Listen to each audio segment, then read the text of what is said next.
In this video, I'll be showing you step by step how to log into MetaTrader 5 from your Blueberry funded account. It is super easy to do. So the first thing you need to do is open up your favorite browser, and then from here you'll need to go up to blueberryfunded.com. Once you're inside of here, you'll need to find your account that you want to connect to MetaTrader 5, or you can also start a new challenge by clicking Start New Challenge and then purchase your account. Once you have done all of this and placed order, your account should be visible up here in the account history. From here you can click on it and then get your login credentials to MetaTrader 5. Once you've written your password, your username and the server ID down, you'll need to go up to a new tab and click in MetaTrader 5.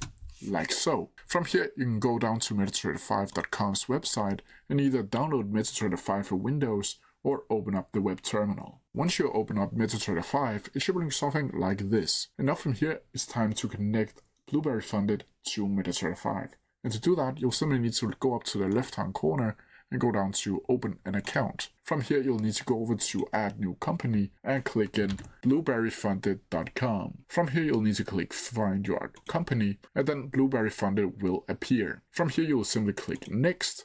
And then from here, you'll need to go down to connect with an existing trade account and then log in with your login credentials, your password credentials, and the server ID from Blueberry Funded gave you inside of their dashboard. Once you're done with that, you'll simply need to click Finish. And then from here, you'll hear a little pling that indicates that you have been successfully connected with Blueberry Funded and MetaTrader 5. But that's how you do it. If you have any questions about it, please leave them down in the comments below and I'll try my best to answer them as quickly as possible. See ya!